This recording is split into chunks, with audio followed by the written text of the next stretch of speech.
Welcome into Beyond the Press Box. I'm Yash here with my co-host and analyst, Zach Kyleman, Codey Emerson, and Will Hatzel. Get ready to hear great discussions and debates on the biggest storylines in sports. We cover topics ranging from the NFL, the NBA, the MLB, college football, and college basketball. So sit back, relax, and enjoy the roundtable discussion between four friends who are passionate sports fans. Before we begin the show, we want to let you know through our partnership with the Unhinged Sports Network, we've partnered with Fubo TV. What is Fubo TV, you may ask? Fubo TV brings you 100 plus channels, including ESPN, CBS, Fox, NBC, and many more without the hassle of a cable contract. Don't believe me? Click the link in our social media bios and start your 7-day free trial today. The MLB season is a week underway, fellas, and that means we've gotten to see some of these the rookie class from like we talked about before we got on air. Some of these rookies in this rookie class, because you get play half the year, they're still considered rookies, and so I want to look at the rookie class for this year, and which rookies do you think have had the biggest start to the season so far? Well, I'm excited to be the leadoff hitter here on this week's show. So here's hoping I hit a home run here. But speaking of a guy that hits a lot, and this is actually, and it seems crazy after a lot of teams have played only like 9 or 10 games at this point to be talking about performances and rookies. There are a couple of guys that have made some names for themselves already. I mean, I have to bring up Yerman Mercedes from the White Sox, who's typically out there as a catcher or designated hitter. This guy is like second or third on the depth chart, for the position of catcher. And his first two games of his career, he goes 8 for 8, and that's the first time any player, he's the first player in the modern era of baseball to go 8 for 8 in his first 8 at bats. Which again, I believe it was 2 games. He went 3 for 3 in his first game, and then 5 for 5 in a game where he had multiple RBIs. He hit a home run within those 5 hits in his second career game. So he was off to a tremendous start. 15 hits out of 28 at bats in 8 games so far. I mean, he's probably up there as one of the leaders in hitting. I mean, his average right now is 536, but and three doubles, two home runs, seven RBIs.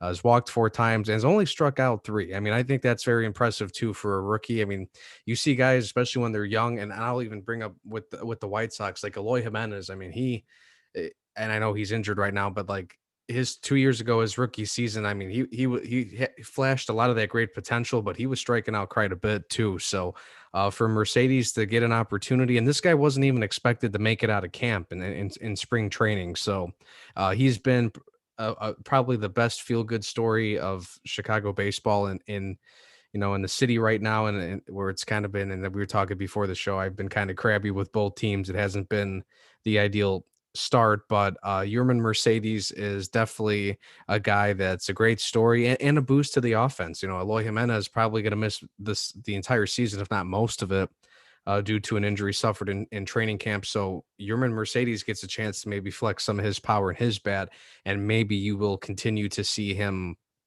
do this.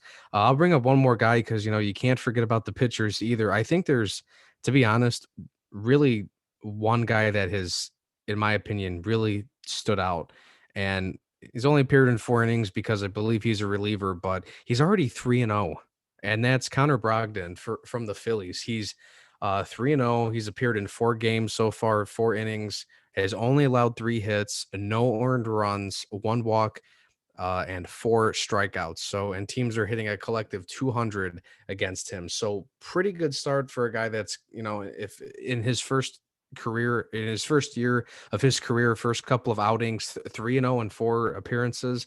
That's pretty impressive. And again, early on in the season, I think you always try to find guys that you're going to keep an eye on, players to watch. And I think we're going to talk a little bit more about that in one of our other topics. But that he's a couple of rookies here, guys, that we can bring up in Yerman Mercedes and Connor Brogdon, that not only to tip of the hat for the start of their careers and the start of the 2021 season, but these are guys that you may have to keep an eye on as the season goes on for where they stand neck and neck with other players of other positions on other teams, and are these guys that will be relied upon to help their respective teams win games and just be relied on to go out there and play on any given night. So we all know rookies have to earn their have to earn respect and earn their place on a team.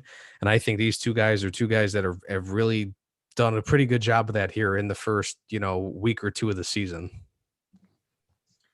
Yeah, definitely. When you go 8 for 8 in your first, that's something to be really impressed with. And no, especially since he plays for your White Sox, well, you've been keeping tabs on that. But I'm gonna go with a guy who I hate talking about the Dodgers, as a lot of non-Dodger fans I think do, but I have to bring him up because he's having a pretty dang good start to his career, and that's Zach McKinstry.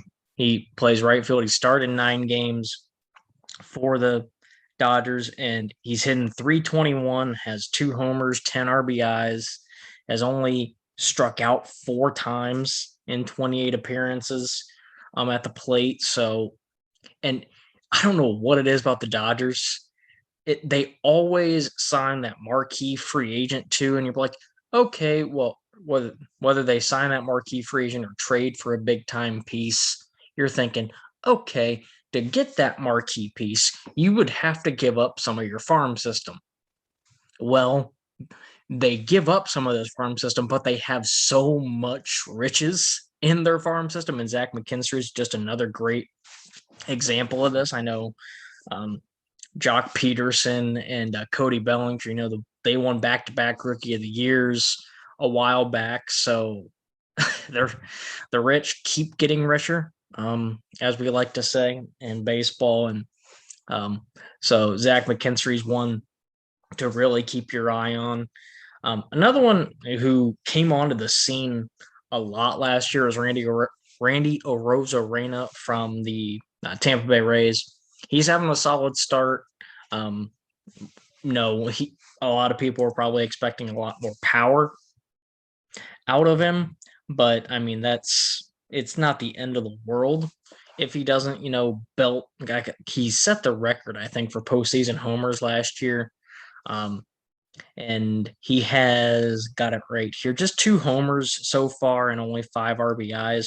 He struck out 12 times in 35 plate appearances, but he's batting 314. So, I mean, that's a pretty solid. Anytime you can bat over 300, you're going to do well.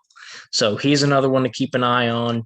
I'll touch on 2 of the Braves rookies a little bit just for a second. Christian Pache he's starting to, I guess, starting to learn the major league level. He's starting to kind of see what it's like. He's not off to a great start, just batting like 107. So not good. But he's mainly out there for his defense, and he's made a heck of a few plays already. So at least if he's still contributing. If he's not getting it done with his bat, he's getting it done on the defensive end. And then Ian Anderson, a guy who came on in the postseason last year, had one really good start, and then one, I wouldn't call it a bad start against the Phillies, but not his best. I mean, he's up, his ERA in 2 starts is right around 4.35. He struck out 13 guys in those 2 outings, so he's doing okay. And I think he'll be fine going forward. So, but yeah, like you mentioned, Will, a ton of guys to maybe not just keep our eyes out on this season, but the foreseeable future, guys making an impact right away. Yeah. And I'm going to stick with my own picks here, actually, in the NL Central, which has, I'd say, a plethora of young guys that are making some steps in particular, or they're finally getting their first crack. Because as we have talked about even before the show or in other shows, rookies in the MLB, it's kind of a awkward term because it's not the first year. It just depends on when you get really your first full season, if you will, in the league. So I'm actually going to hit on a guy that's been bouncing around, is finally getting his chances, been impressing on a Pittsburgh Pirates roster that I know has been kind of trying to rebuild itself for several years. Phillip Evans, who has had a journey from the Mets to the Cubs and was in a minor league deal with the Cubs for a bit, went into a free agency and then signed with the Pirates and has been starting all of his 9 games this year and is doing insane, batting .393 on average right now. Has been powering some wins for the Pirates. I mean, they're 3-6, but they'll take whatever you can get. Yes, he's 28, but I've been impressed so far. Helped beat down the Cubs in their last series just this past week. So definitely an impressive third baseman in the Central Division. I can also talk about Jonathan India in Cincinnati, who has really been making waves out in Cincinnati as a second baseman. Putting the Reds right now at 6-3, leading the Central. Again, still early in the season, but he has been one of the highlights for this young 2021 MLB season for the Reds as well. And then, of course, one other that's been going on and been getting hot as of late is Dylan Carlson over in St. Louis. Had a rocky start to his year, but as of late, looks like the Cardinals are finally getting things together, and he's one of the pieces in center field as to why that's the case. So mainly just highlighting what has been, at least so far, seems like some stars for the rookie class in the Central that are really coming to shine in the beginning of this 2021 season. Yeah, you had some of the ones, Zach, that I was going to look at too in Jonathan India with Cincinnati, and he's come on as of late as well. 4 runs, 11 hits, to 379 average so far. Evans, he's right up there, 393 batting average. 6 runs, 11 again, 11 hits. So. And then Arozarena, the guy that played the crucial role or a big role in the Tampa Bay in Tampa Bay getting to the Rays getting to the World Series and in the World Series. So a lot of key guys that are stepping up big on this in this rookie class. And like I said, we talked about this earlier on. A lot of these rookies that are allowed, they played half of last season, so they're technically still considered rookies in this rookie class. So, but we'll have to see how they fare moving forward into this season. As Will said, we're only 9-10 games in into this season so far. So, season is still very young itself, and. Cody, you mentioned Christian Pache. You mentioned some of the Braves rookies, and that's where I want to turn to now, because I know when we were playing a little Call of Duty yesterday, and I could hear your frustration. You could hear me yelling at the TV. I could hear your frustration, and for those who don't know I'll describe it to you here. You can go on MLB.com, ESPN, YouTube. It's all over social media, Twitter. You can go and watch the replay for yourself for all those on video. But the Braves and Phillies game, on Sunday Night Baseball, they ended in controversy. Phillies third baseman Alec Baum was sliding into home plate while Braves catcher Travis Darnod appeared to apply the tag. And then the MLB replay system basically reviewed it, and they confirmed that Baum was safe at home plate. But there was a lot of pushback on that, and guys like Mike Trout as well took to social media, criticized the MLB replay system and the MLB review system. The Braves, Drew Smiley and Brian Snitker, post game. Had comments criticizing the MLB for the way that the game ended last night. And so I just wanted to get your thoughts overall on the ending of the game, and then what are your thoughts, or what changes need to be made to the replay system that the MLB currently have in place? The MLB should be freaking ashamed of themselves. It's a flat out embarrassment. And look, I'm not saying this because I'm a Braves fan. I'm not saying because it happened to my team, because my team got screwed. My feelings towards the replay system aren't any different. It's a joke of a system. And you look at most sports, and I'll say this first. Baum was clearly out. His foot went over the bag. Like we said, like Yash and I both said, the video's out there on social media.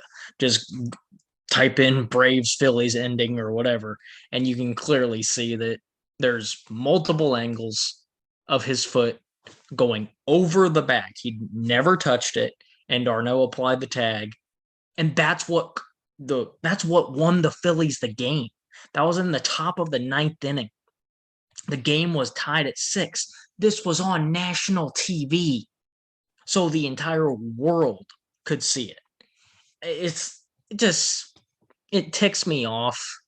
And when everyone's going off about it, it's just that something needs to change. And I'll go on and say this: in the NFL, the NFL, the NBA, the NCAA, I think, and Will correct me if I'm wrong. I believe in the NHL that these refs have to explain their calls and explain the decisions that they make.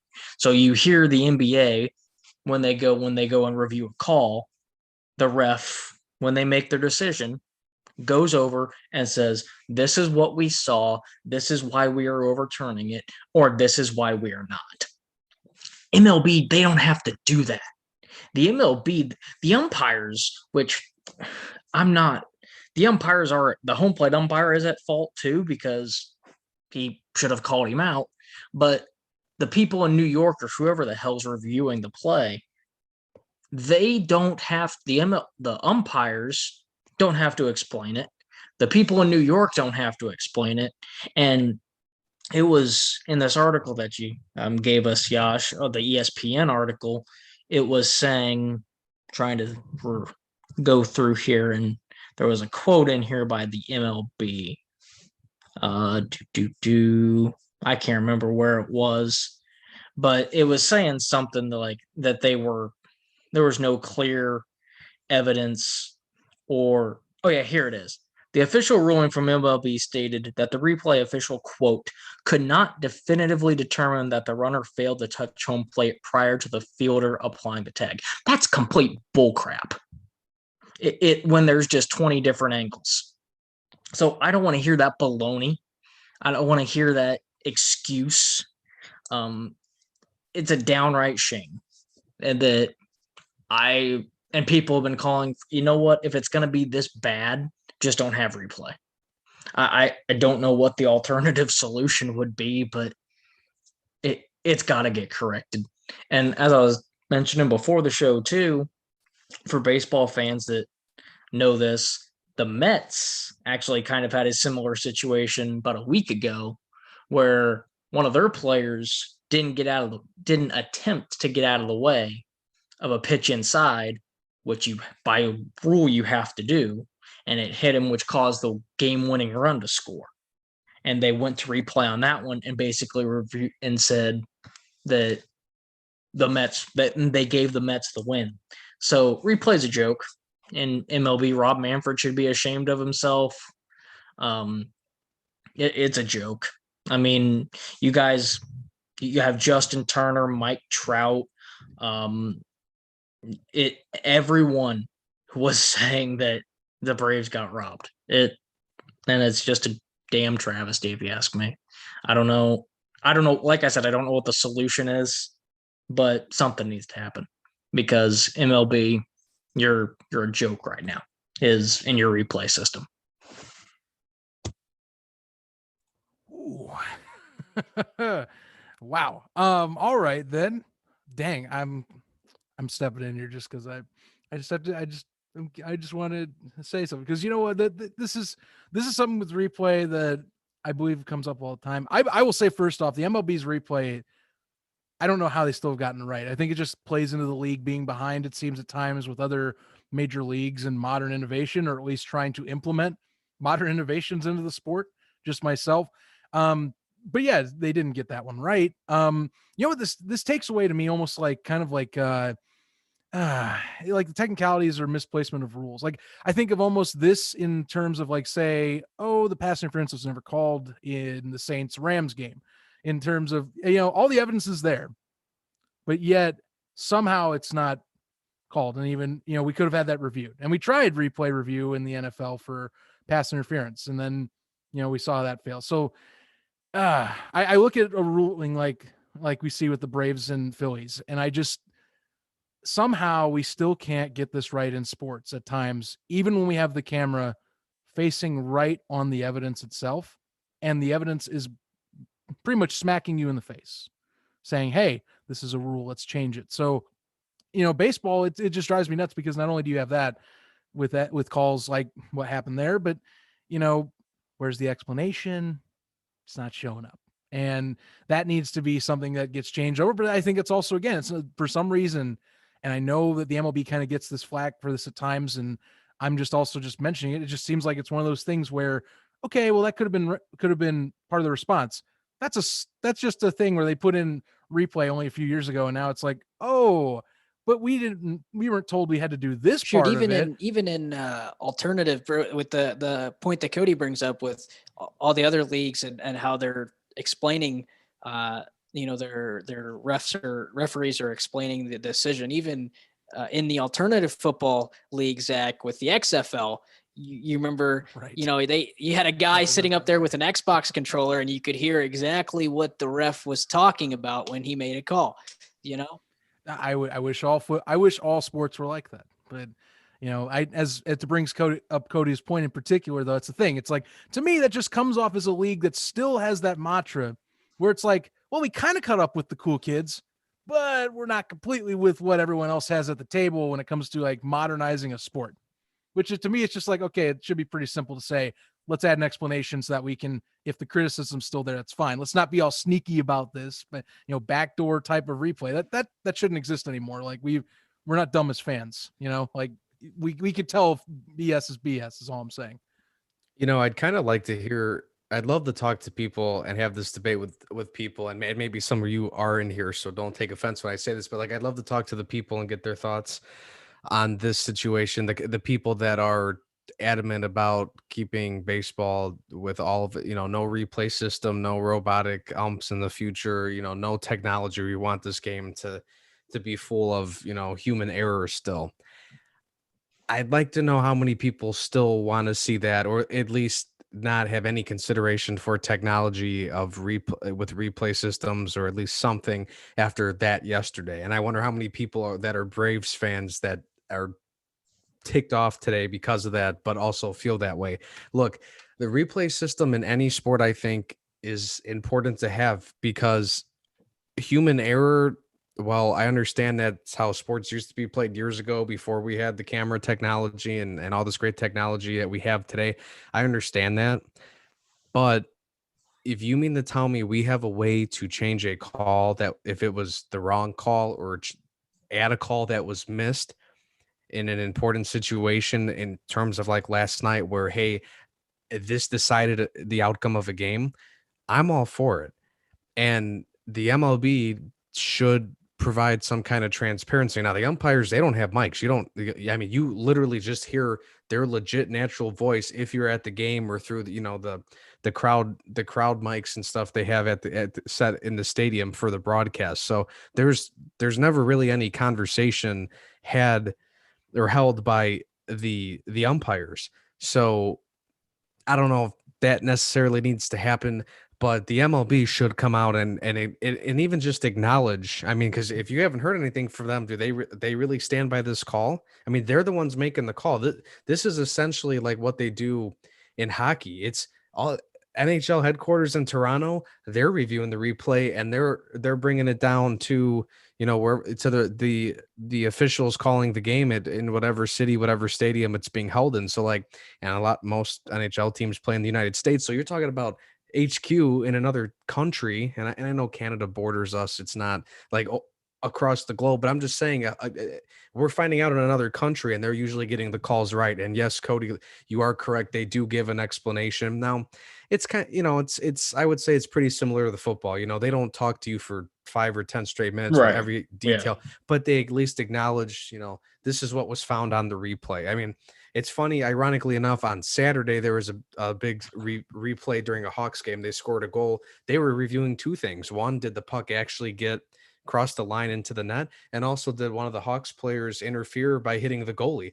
And once they reviewed the replay, a lengthy replay, yeah, you got a description, you got some kind of information from the head official who gave the call and awarded the goal and everything. So yeah, there was, if anyone out there would watch the Blackhawks game on Saturday, you know exactly what we're talking about and what we're referring to about transparency for not just the fans, but most importantly the coaches and the players. So yeah, it's not a good look. I don't really think this means take away the replay system, because I mean, well, damn, you take away the replay system, this poor call would have been, you know, decided on right then and there. It would have stuck. Now, I don't blame the home ump for messing up, because you know what? Stuff happens in real time. You don't catch it properly. Okay. And to be fair, I mean, his foot was going towards the plate, but then he did make his foot made contact with the catcher's leg, which ultimately bent his leg, so his foot missed the plate. Now, in split second, just like that, like if you're watching me on video, you can't see what I'm doing with my hands because it happens that quick. I can understand human error, but that's why you have the replay system. And if it's clear as day in multiple angles, I mean, I don't know who was watching that at MLB headquarters or the Bat Cave, wherever the heck they were doing this, but that was a horrible, horrible decision, horrible call to hold that call. It should have been changed. So I'm sorry, Cody, that your team had to take a stupid loss like that, because that wasn't that no, but I don't wish anybody to lose that way, even the teams I hate the most. Like, you know, no, yeah, the game needs to be called and played, and the results come fair and square, and that was just ridiculous. And the MLB and people have to stop with this. You know, we have to live like we did 50, 60 years ago with no technology. And even with the technology, we're still making mistakes for some reason. So I don't really know what else to say other than it was a bogus call. And the thing is, look, I get where you'd rather have this happen now than say in the playoffs. But what if that was, say, I'm bringing up like one of the worst scenarios it could, like Game 7 of the World Series or something like that. It's like, why? You've got to be able to make the right call. And because, okay, yeah, in game whatever that was, 9 of 162, it doesn't matter. And you can have that point of view, and that's fine. But at the end of the day, what if this happens during the playoffs, and that costs Game 7 of any series? That can cost a team their season, and that's where I stand on it. It's like I said, I'm not mad. I'm mad that it cost us that game, because the Braves should have won it, or they at least should have had the game. Still should have been tied. Excuse me, but you've got to think, okay, if they messed up on that, what's going to happen in the playoffs, or in a wild card do or die scenario, a game, just a 1-game scenario? It brings up questions like that, and so it's like, oh, if they got this wrong right here, what's stopping them from getting it wrong again? That's just my whole thought with it. And like I said, I don't have an answer on what they can do, because we have the technology. Like Zach, you brought up, we have every single piece of technology. We have so many different angles. I don't know what we can do to improve it. The MLB hasn't come out and said anything since the game, right? Has anyone caught anything from them? Because I haven't heard a statement or anything. In terms like of the fact that they don't even the replay acknowledge system, it still? no. Yeah. Okay. I've Well, just seen a lot of yesterday. just like Mike Trout and Trevor Bauer and those guys basically criticizing the MLB just on Twitter. That's the only thing I've seen. Well, And the last thing I want to say is I hope that anybody, whether it's from the Braves organization or any other player, I hope nobody gets, or manager, coach, whatever, I hope nobody gets fined from the league for this, because I hate when players and coaches get fined for criticizing officials. I think everybody has the right to argue and complain about a call. obviously in a professional manner, but I'm just saying that like players have the right to complain about this, and managers, even if you're not with the Braves. I mean, that just goes to show you how messed up it is when they don't, how bad of a situation that was when other teams that really could care less about their opponents losing games would care, to make comments. I'll give Brian Snitker, the Braves manager, credit. He, for the most part, kept his cool last night. He came out there and talked with the umps, and probably who knows what was said. But once I saw him kind of walk up the steps, I was like, oh God, he's going to get ejected, which I wouldn't have minded, because it was a bogus call. But I'll give him credit. He kept his cool with it. And no one's been fined yet that I know of. Drew Smiley hasn't. And Snit basically was in the post game presser was just he basically kept it short and sweet. Was said they didn't tell me much, and kept his answers short because he knew there was probably a potential what he may get fined if he says anything more. Yeah, no, it's again another game that ended in unfortunately ended in a controversy, and but we'll have to see. Like Will has said, though, you got to adapt. The technology is only good if you use it, and you got to adapt to the current time, because like Will mentioned, baseball is kind of trying to keep it more like trying to shy away from the technological aspects. But because of this now, the Braves are now 4-5 on the season, and so are the Chicago Cubs. Will and Zach, the Cubs lost their last series against the Pittsburgh Pirates, and basically as they head into their next series against the Brewers starting tonight, Monday night, the day of this recording, the Cubs are also now one game under 500. So when you look at Milwaukee, what does Chicago have to do to basically win this series overall? Find a way to actually start hitting for once in your life, like the endless curse that seems to have followed the Cubs since the World Series. Get some consistent hitting. My God, I think I have reached a breaking point at how bad this rotation has been, and it just continuously fails throughout and through. I mean, yeah, I'm going to jump on here. It's a little disappointing when you only have 3 hitters that are hitting 200 right now. Granted, it's 9 games through, but 200 for only 4 of your starting for only 3 of your starting rotation. I'm not even saying it. 4 of your batters have over 200, but only 3 of them that actually have played in all 9 games are over 200. A little ridiculous if I'm saying that. And I know Javier Baez was getting some crap for, hitting worse than the overall NL pitching average. He finally beat that, but he's still striking out like a madman. 15 strikeouts in 9 games played. My God, learn to just, control yourself for a bit, man.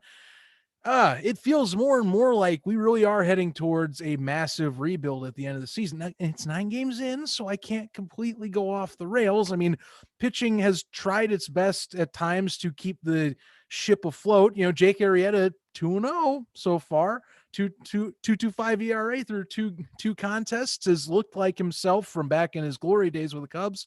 So you know what? That's at least a nice bright spot.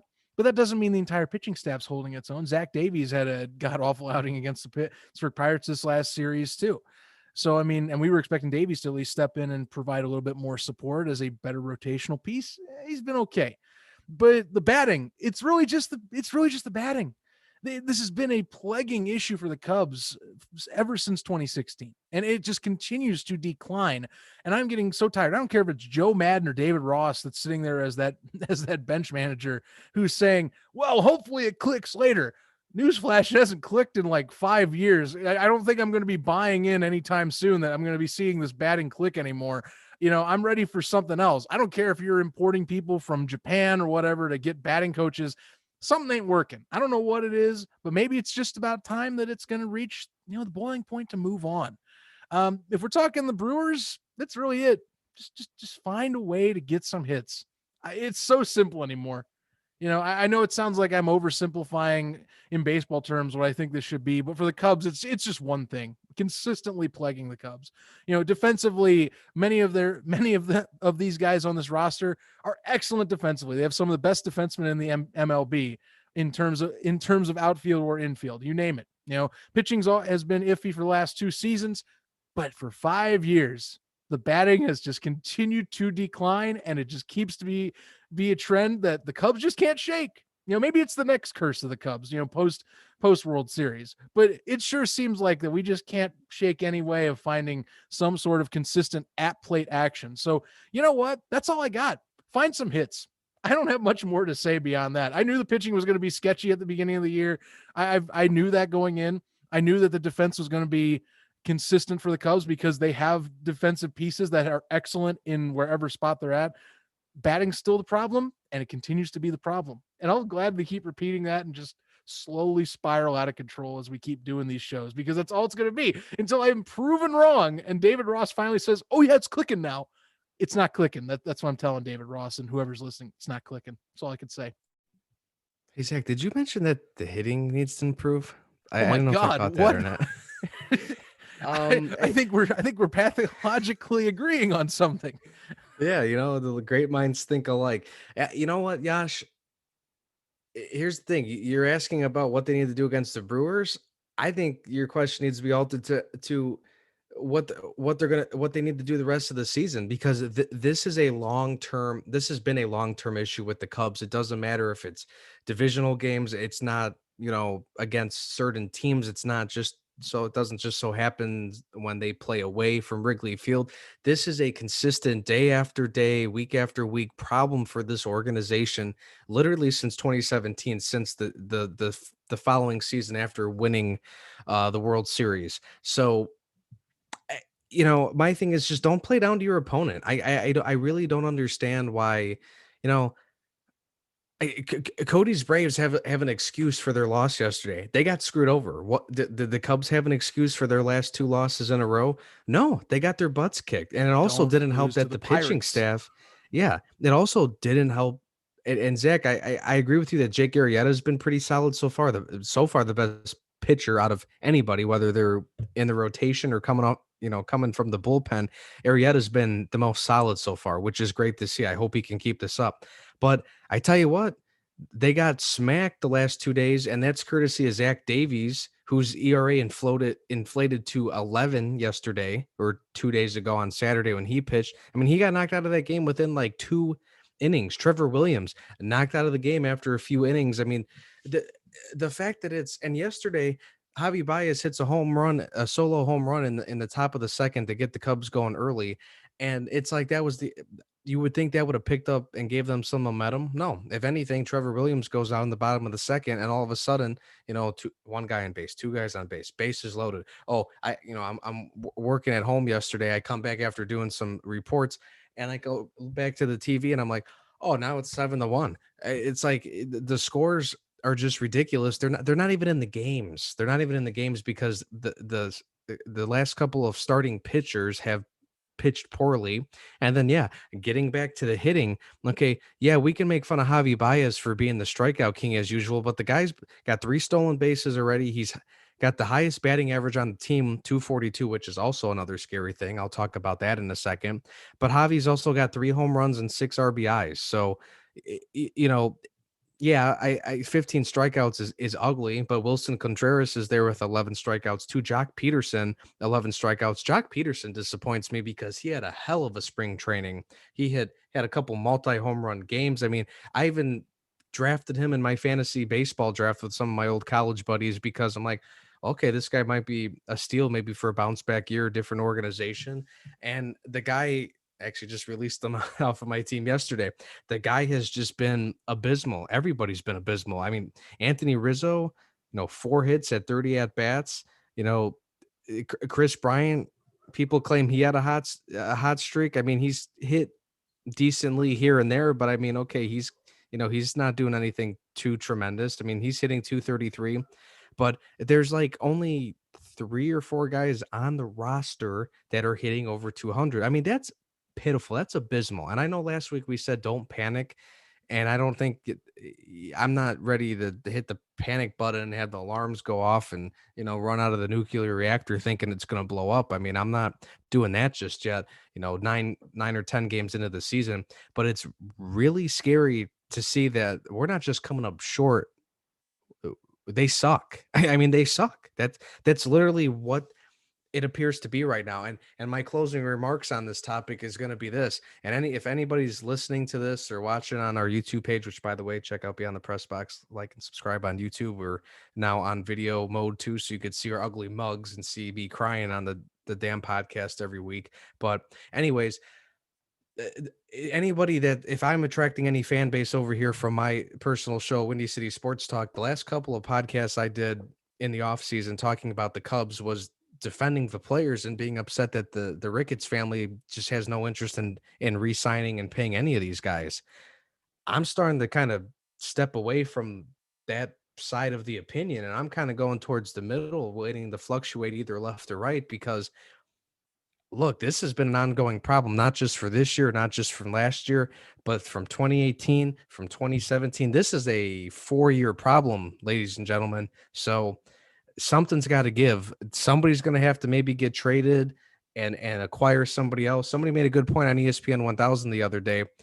Carlos Correa, there's a couple other guys that are going to be hitting the market. So maybe you find a different shortstop other than Javi Baez. Maybe you could find a different third baseman or first baseman that's younger and has some potential, because you got money freed up to go after somebody else. But apparently the Cubs don't have money. That's a story for another day. But as you could tell, I'm not a very excited Cubs fan right now, and I'm kind of getting worried. And something tells me this is just not going to end well, because if you're going to play like this against the Pirates, to finally get to your answer to the question, Yash, Yeah. I don't know. I don't know. They have Yeah. to play a lot better. And I know you're not. I know you said you're not that excited as a Cubs fan right now, but I know you're also are with the crosstown rivalry knowledge. I know you said off the air you weren't a fan of Tony La Russa and his managing with the White Sox either. Yeah, him and the bullpen have been pretty disappointing so far. And the only thing I'll say on that, them I'm not worried about. There's still plenty of time, but it's very interesting how it seems like, living in the Chicagoland area, you're not hearing either side, either fan base really giving the other side much crap right now, because both teams are kind of in the same state. Both are 4-5 as of right now. Yeah. And I know Zach, you touched on Javi Baez being the strikeout king, like Will mentioned there, but Will did give him credit for the bases, for the home runs that he's had. He's leading the team in batting average overall, and that kind of leads me into with what the MLB.com released earlier this past week, and surprise players for each team so far. So I had the link down there in our script here, and when you see the name that's associated with your team or teams, with the Cubs and the White Sox, Zach and Will, and the Braves, Cody, which player do you agree with the name on that list, or which other player or players on your respective roster have surprised you the most so far this season? Well, I'll say this quickly because you've heard me talk about Yerman Mercedes quite a bit. He's been the surprise guy. He's brought some surprise and power in his bat, which I think is great because they don't have Eloy Jimenez right now. Like I said, will he stay this hot? Probably not. But if this guy's going to be a reliable guy, a solid backup catcher to throw in there once in a while, or throw in at the DH. I think that's going to be great. He adds some more depth. So I'm not surprised at all. Honestly, he's been better than Luis Robert and Jose.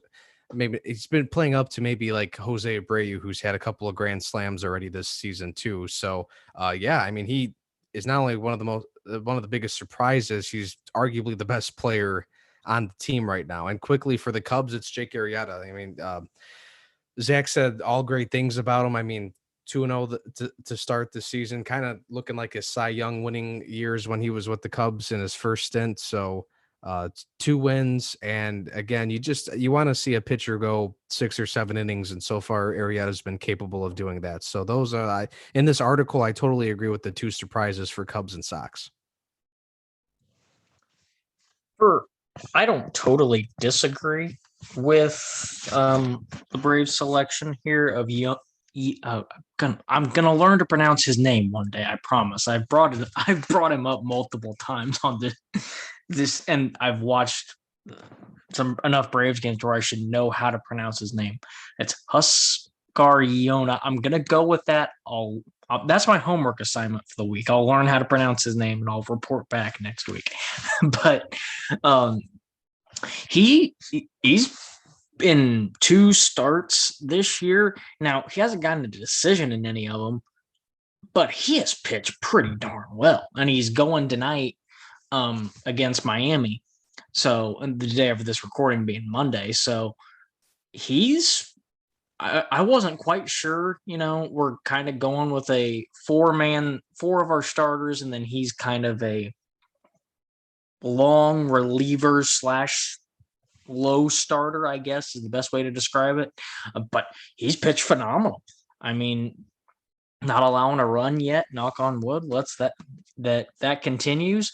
Another one that I'll go with for the Braves, and I mentioned him before we started recording.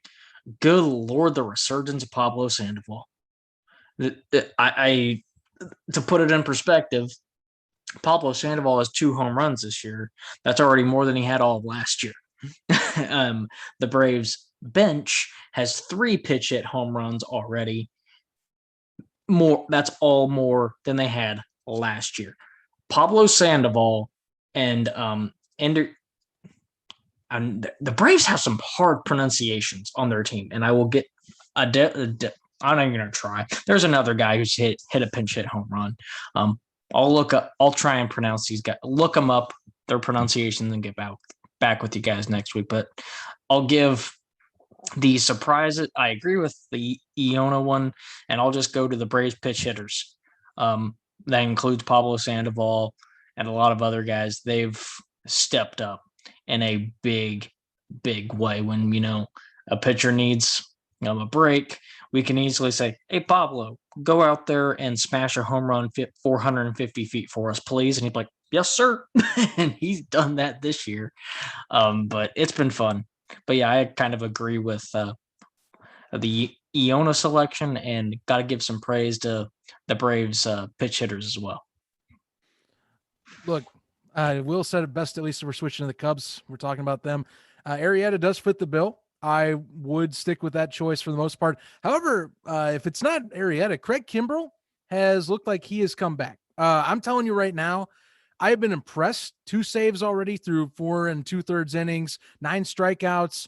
He's looking like he's dominating when he's coming in. And for a piece for the Cubs that we have been kind of sitting and twiddling our thumbs waiting to get the Craig Kimbrell that we were advertised when we signed him.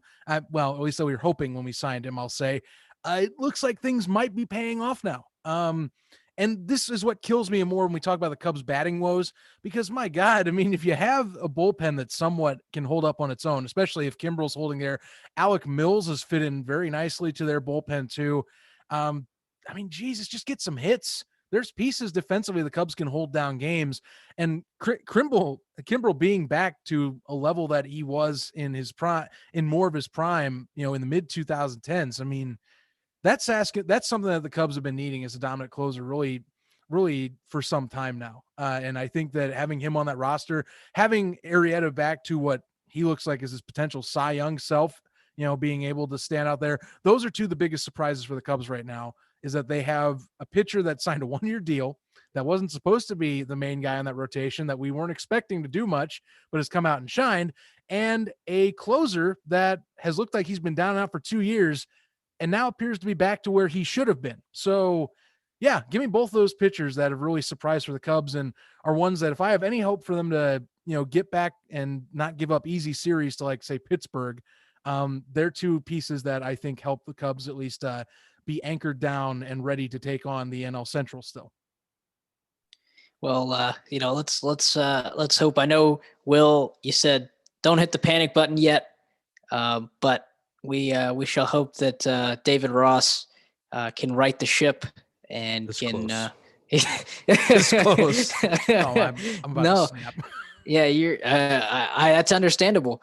But let's hope that David Ross can, like I said, right this ship, and he can, and the Cubs are able to get their bats going, get the hits going, and but like I said, the season is still young, and I know Cody has always said, and being roommates with him back senior year too. He said, first month, 2 months of baseball, really, it's that once you hit the June, July mark is when you want to start to really ramp it up. So, like I said, the season's still young, still got a lot more baseball left to play, and 153 more games to be exact. But we'll see. We'll see how each of your teams with the Braves, Cubs, and White Sox play out moving forward into this season. But with that being said, we want to let you know that you are listening to Beyond the Press Box with Yash Paddy, Zach Kyleman, Cody Emerson, and Will Hatzel. Be sure to follow and interact with us on Facebook, Twitter, and Instagram.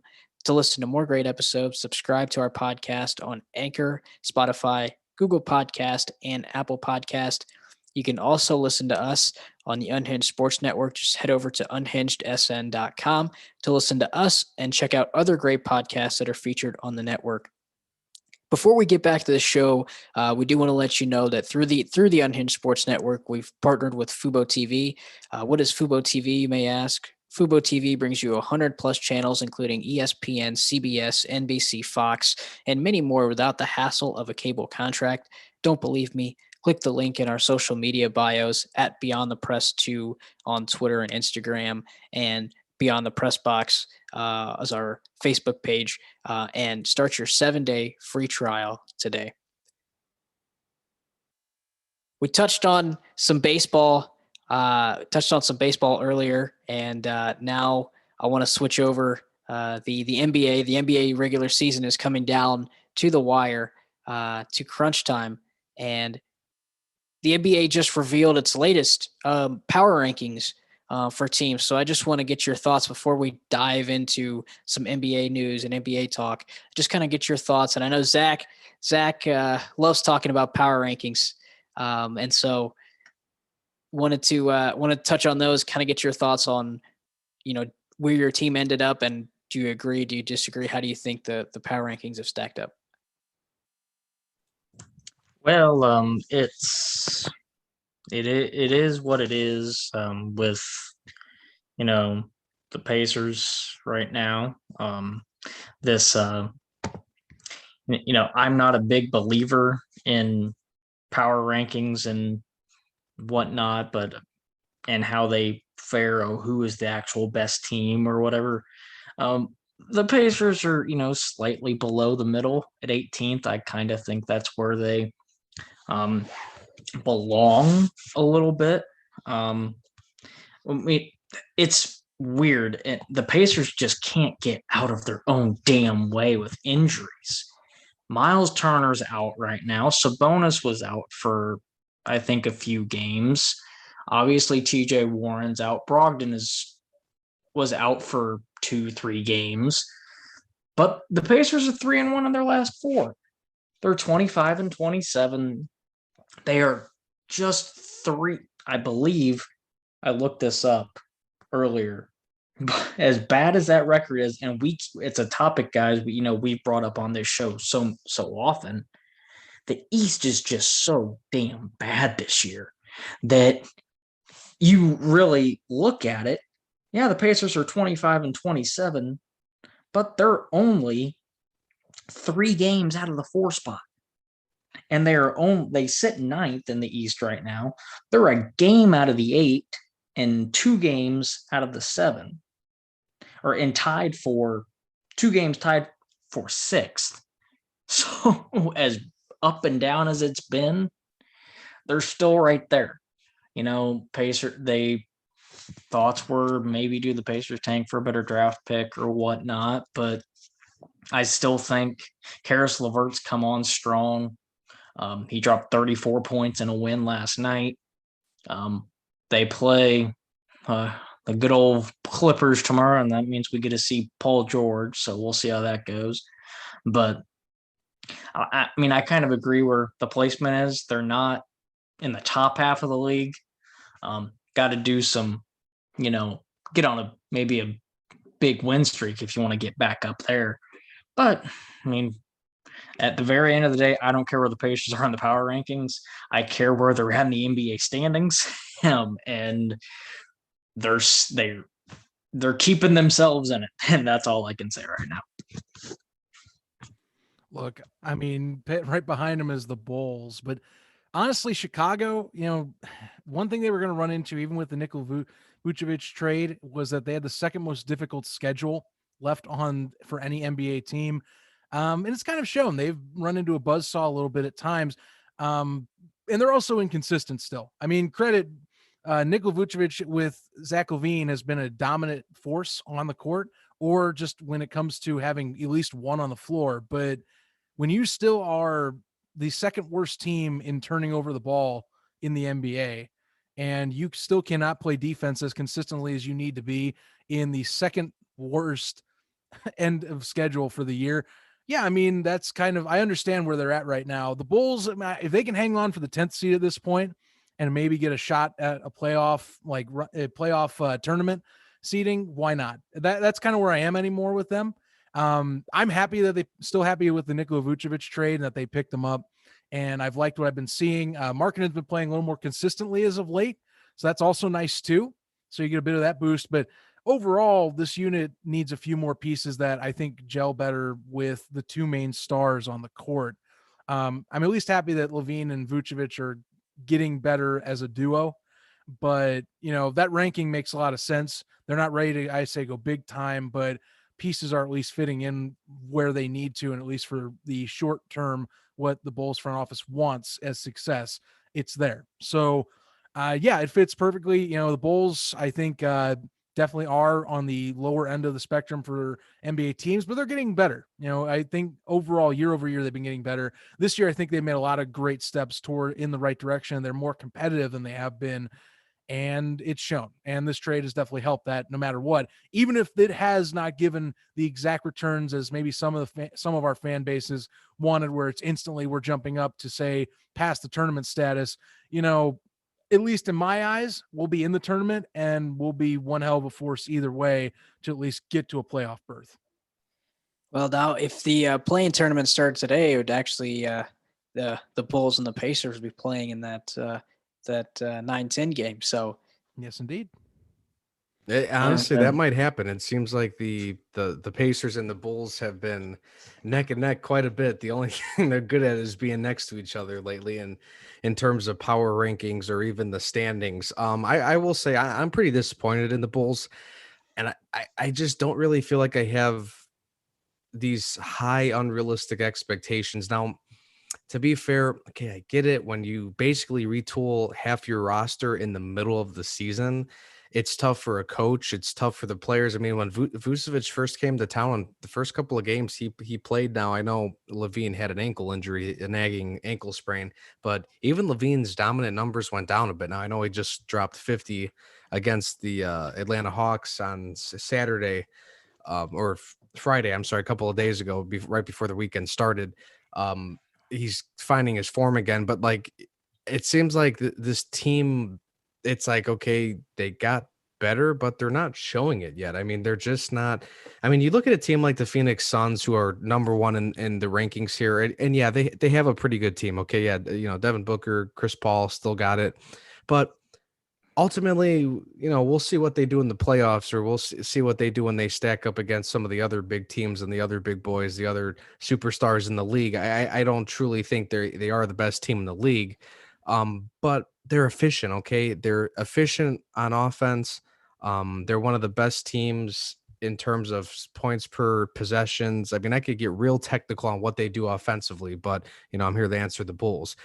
But the thing is, the Bulls, the defense is the same. I mean, they're getting better offensively because Zach LaVine has somebody else that could keep up with the scoring with him, but the defense sucks still. And the rebounding, the getting outplayed in the paint at times is still happening, even though Daniel Tice was amazing. I don't know why Boston got rid of him. I guess maybe he just didn't fit the system anymore, but that dude has been amazing. I mean, there are still a lot of good things to see with this roster. They play hard, they're competitive, but for some reason they just can't play a consistent 40 minutes. And it's very disappointing because I truly think they should be, or at least eventually should be better than the Pacers right now. I think there's just simply a little bit more star power now with Levine and Vucevic being the duo. Cody just mentioned a couple of big injuries the Pacers are dealing with, but yet the Pacers stand ahead of them in the standings. Looking at other teams on this list, okay, the Warriors, they've been so up and down this year. The Pelicans, the Knicks, the Hornets without Ball. And I'm just saying it's why the Bulls are still so far back from some of these other teams is kind of frustrating, because even with the revamped offense or the roster in general, you would figure that would make some changes. And it's kind of the same thing where you get a good solid effort by some guys, but the team as a whole can't perform on defense or get rebounds, or they still don't have a 3-point shooter. So I guess maybe the thing is just the roster still incomplete. But I'm sorry, I just think you should be able to still contend and try to make the playoffs when you're, now they're like 5 games back of the Knicks for the 8th seed. Because remember what I've been saying the last couple of weeks, guys. On the podcast, every time we talk NBA, all it takes is for somebody to get, on a 4 or 5 game win streak, and boom, you shoot up the standings and break away from a couple of other teams. Well, the Bulls are 3-7 in their last 10 games. That's not going to get it done.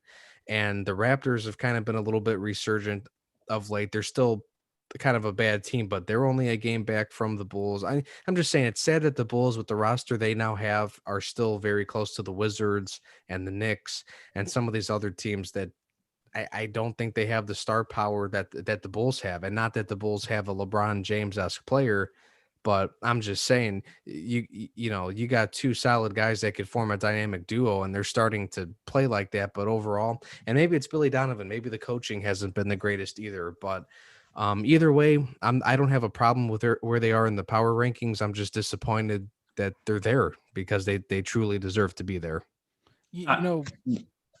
Oh, go ahead, Zach. Zach. Cody. Or I'll go. Fine. Here's the thing. I just want to point out, the inconsistency, what kills me. So as of this recording yesterday, they lost to Timberwolves. Okay. That is something that is inexcusable for a roster that the Chicago Bulls, I think, have. The Timberwolves are easily a rebuilding franchise. Really, they should be selling more. And coming up here in the next segment we have here, I'm going to be saying that I agree with one of these things that Bleacher Report brought up that Yash, hooked us up with. So honestly, losing to the Timberwolves, that's just an example of how inconsistent the Bulls are. You lose the Timberwolves, but back on April 4th, you beat up the Nets, which are arguably the best Eastern Conference team right now, and will most likely be the team to beat if it's not for the LA Lakers getting back, Anthony Davis and LeBron James here in a little bit, going into the playoffs. When it comes to the championship, those are 2 teams you're going to see, and they basically beat up on what will most likely, I think, be the Eastern Conference's representation in the finals this year. So the Bulls have the tools, obviously, but you can't be dropping easy games that you should be taking out, especially now that you have 2 stars that you can rotate at any given time on that court and take advantage of at any point. They can equally rest, even if Levine being out. Vucevic is enough to where you should be able to take out a Timberwolves squad. Even with Levine, of course, he was healthy for that. I'm being, just to reiterate, but those losses are inexcusable. That shows inconsistency, and that's a shame. Just to reiterate, Will's point there, he makes complete sense why it's a little disappointing. I mean, I kind of feel like both of our teams are in this exact same boat, where the talent because you guys mentioned it, Levine and Vucevic. I mean, Kobe White's even having himself a nice year. Those are 3 really good guys. And then on the Pacers, I think 1 through 5, they're pretty solid. I mean, pretty good. Brogdon, LeVert, Justin Holiday, or whoever they decide to throw at the 3. Then you obviously have the dynamic duo of Sabonis and Turner. Turner leading the league in blocks, Sabonis being the all-star that he is. I just think both of our teams are stuck in the same boat of the talent doesn't match the production. And that's what we're ticked off at, is Pacers, especially this year, should be talent-wise or top, I'd say at least 5 team in the Eastern Conference. I would argue that. They should at least be 5th. But they're not. And the Bulls are just, I mean, heck, the Bulls gave it to the Pacers just a few nights ago. I was ticked about that one. And so both of our teams are kind of just stuck in this.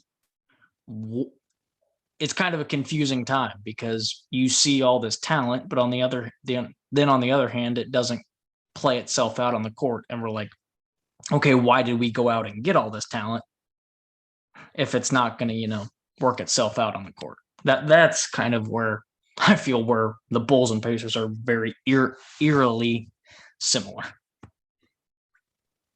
No, it makes sense. And my Cavs down at the 27th spot. Again, I can see why they'd be down there. But again, it seems like Colin Sexton, Darius Garland, dropping 20 plus points every time they're playing. But Dean Wade or Okoro, Kevin Love's been a little inconsistent. Isaac Okoro or draft pick out of Auburn, Kevin Love's been in and out of games. He's been sitting for they've rested him from time to time. So disappointed. I understand why they'd be there, but disappointed in my Cavs as well.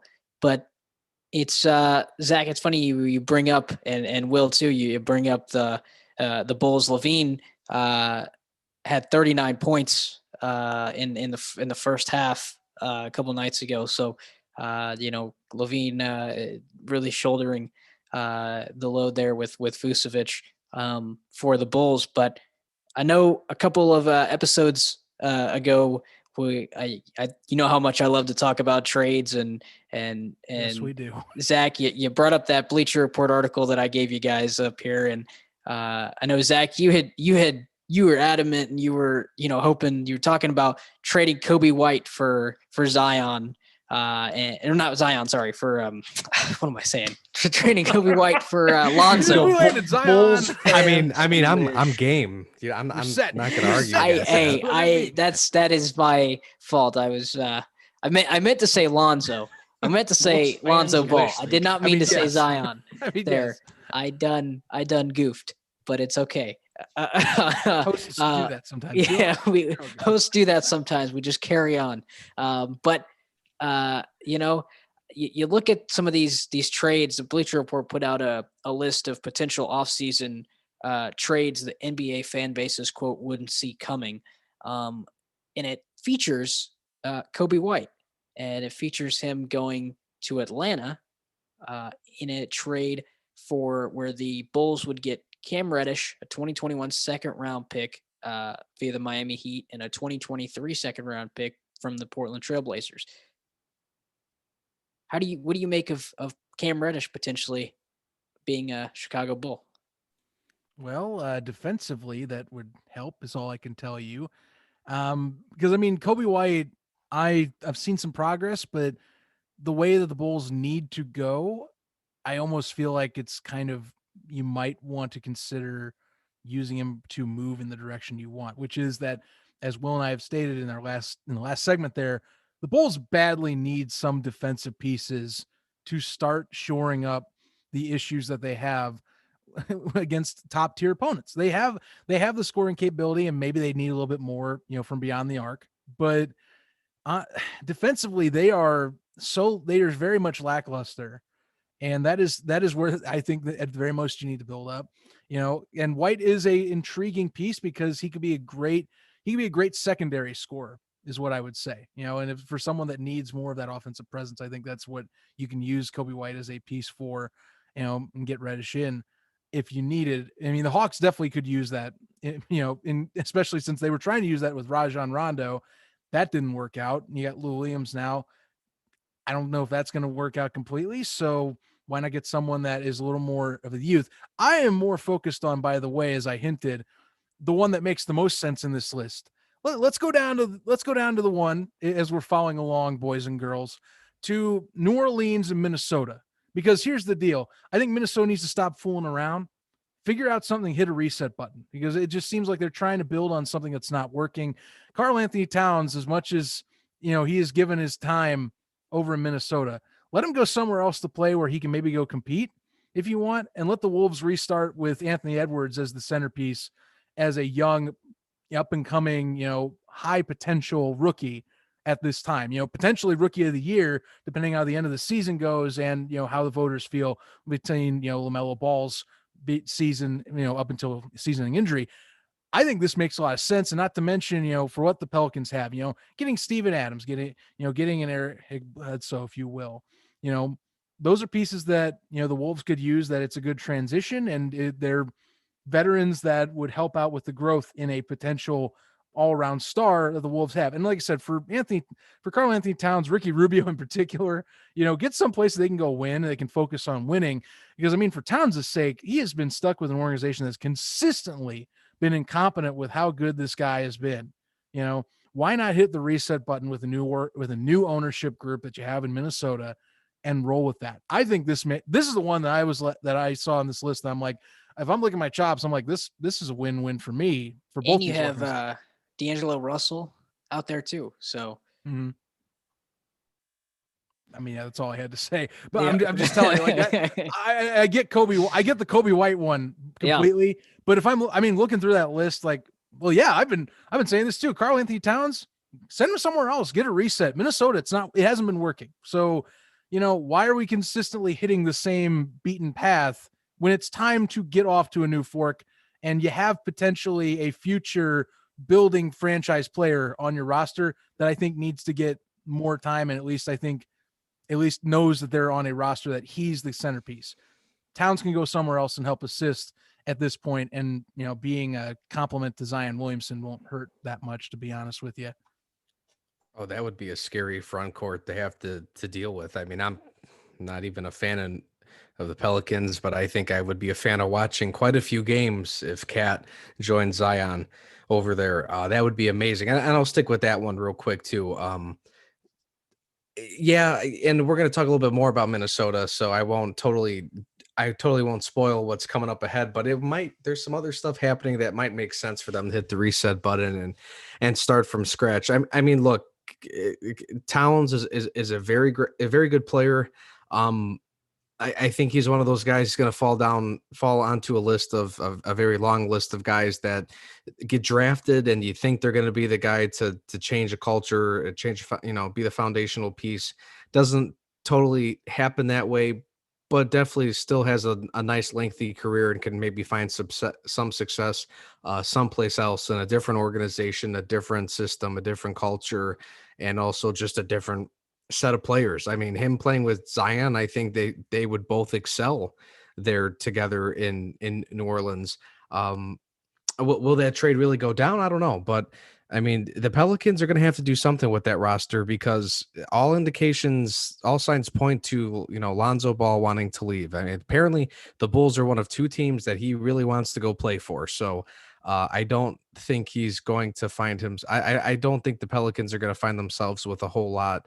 And this trade would make sense because Ricky Rubio could replace, at least temporarily replace Lonzo leaving. And then, or no, Ricky would be going to the Pelicans. Okay, sorry, I'm mixing up my rosters now. But if you're Minnesota, Steven Adams, a pretty solid piece to have. Eric Bledsoe, okay. The most important thing here is a ton of draft picks Minnesota would get, and the Pelicans could move on from Eric Bledsoe, Steven Adams. I think right now the Pelicans are getting close to the point where they want to contend and compete with the roster they have, and Zion and Cat would make them become a let's get to the playoffs now team. So, that'd be great to see. I don't know if that's going to happen, but there's definitely some things happening in Minnesota that would be interesting to see with that organization. The one that's close to my heart and Zach's heart in terms with the Bulls, I really wish Kobe White would pan out a little bit more in Chicago. He's a great kid. He's not a bad player. He's just this year he's been given the opportunity to be the starting point guard at times and to really get a more of a chance with Billy Donovan to flash his skills. And I thought with the sudden emergence of the dominating Zach LaVine and defenses having to cater to him, having to worry about him, and even now Vucevic, I would figure that this would be Kobe's time to shine, to step up. But the speed and the flashy plays are there, but it's just he can't build it up and consistently do it. I mean, the night Zach LaVine had 50, part of the reason why Zach LaVine had to have 50 was because Kobe White didn't score any points until the fourth quarter.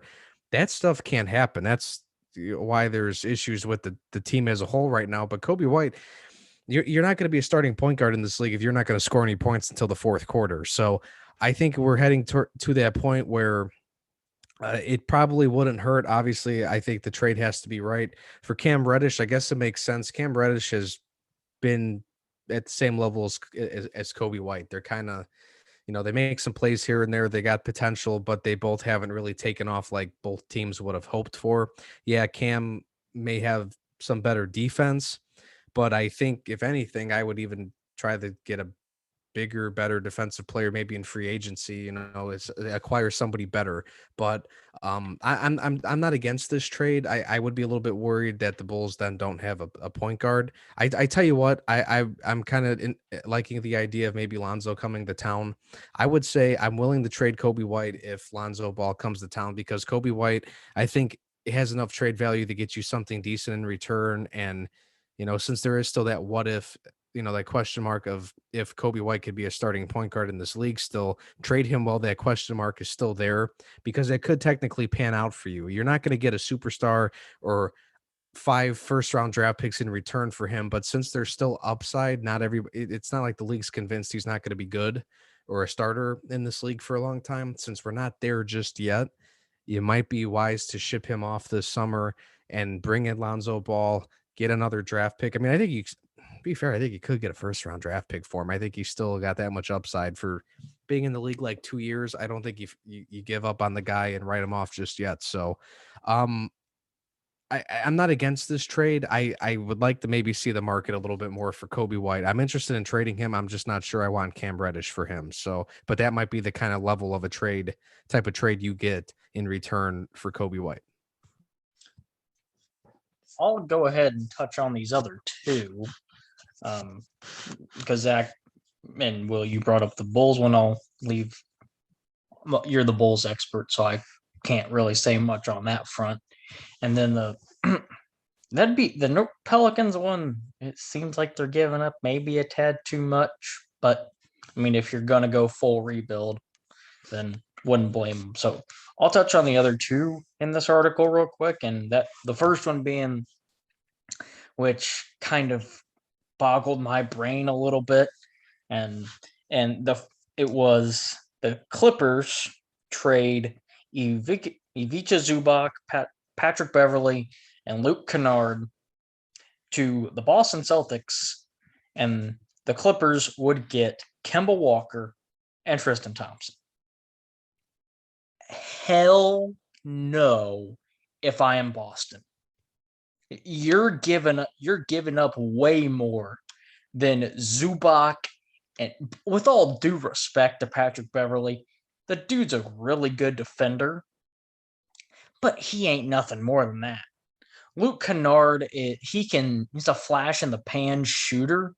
He may have his great games every now and then where he hits, 5 to 7 threes or whatever and has a great game, but he's not going to be a consistent guy. And the Celtics, yeah, Zubac, I'm just not sold. So I would not. You brought in Kemba Walker as a veteran to kind of help guide, Tatum and Jaylen Brown and kind of be a third wheel to those guys. None of these guys that they would get in return would be a third wheel.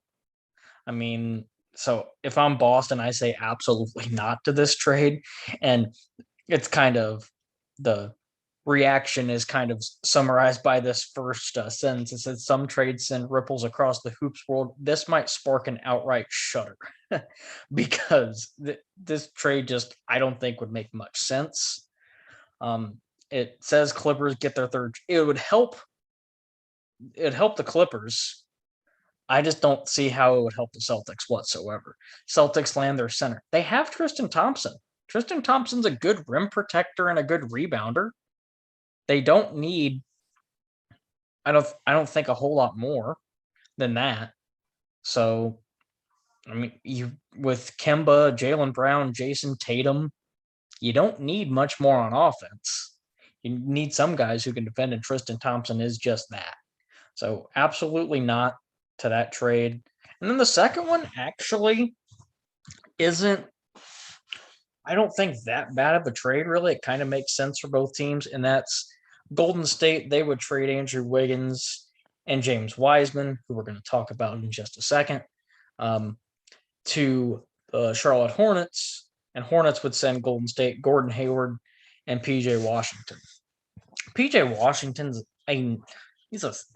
he still hasn't really been given an opportunity, just because in Charlotte they have so many like small forward, power forward type players, and someone has to get the short end of the stick, and that's just what he's been given, unfortunately. The Hornets do need a center. So getting a young gun in James Wiseman would be really good. Andrew Wiggins is not as good as Gordon Hayward, but he's improved his shooting this year in Golden State. He can still get to the basket and score. May not be as consistent as Gordon Hayward is, but I think he can. He could definitely help Charlotte as well help Charlotte. I was thinking of Gordon. And then if you're Golden State, why not do this trade? You have Steph, you have Clay, Gordon Hayward, Draymond Green. Then Golden State's proven they don't need a center to win. I mean, back when they were winning titles, Kevon Looney was like their starting center. So they can get Joe Schmo off the bench or off the free agent market right there and be perfectly fine. That would be a potent power four, lineup next year when Clay gets back. So that trade actually makes sense for both teams. And I wouldn't be opposed to seeing that one. So, and could maybe see Golden State make one last title run. Those are two of the other ones that were on this list. But one of them would make no sense, and that'd be the Celtics Clippers one. But this one, the Warriors Hornets trade, that one would actually make some decent sense. But we always like to talk about trades and what would happen, what could happen if players switch teams. It's always a fun time. Oh, Yash, giving us all these hypothetical trade talks every time. Hey, that's. I'm just waiting for one of them to hit. I told you it. Whenever the NBA, free agency or the NFL free agency market hits, that's like Christmas. That's like opening presents on Christmas Day. Just a beautiful time of the year. Free agency market, or as they say in Christmas, it's the most wonderful time of the year. But yeah, no, I think the trade that stood out to me, the Pelicans and the Wolves trade there, Karl Anthony Towns, Ricky Rubio, would be phenomenal to see Zion and Cat play together and lead their team, lead the Pelicans moving forward. That'd be a monster backcourt there in New Orleans. But Zach, get the Kobe White and Zion Williamson thing trending on Twitter. Zion Williamson to Chicago. Get that trending on Twitter. Can you imagine if the Bulls front office happened to somehow pull that one off? Guy, Kobe, he's pretty good, Yeah, we can swing this. But Zion is better. Zion's better. Look, I'm telling you right now, I see that potential Cat trade that Bleacher Report has, but I think it should happen. I think like no matter what happens, I think for the Timberwolves perspective, they need to move on. Like it's time to figure out a reset. You know, we've tried this. It's not working. I thought they were on that path last year when they got rid of Wiggins, although they did bring in Russell. Yeah. And it's just been it's been consistent mediocrity. You got to find something else, start building fresh. And the freshness starts from the top, and Alex Rodriguez, something that's fresh. And I know Zach, you were kind of disappointed by this, but Alex Rodriguez and a investment group featuring billionaire investor, tech investor Mark Lohr, have reportedly purchased or are finalizing a purchase for the Minnesota Timberwolves and of the NBA and the Minnesota Lynx of the WNBA. And so, what do you make of this move by Alex Rodriguez to come in and take control and take ownership of coming from the MLB side of things, take control of an NBA team in the Minnesota Timberwolves?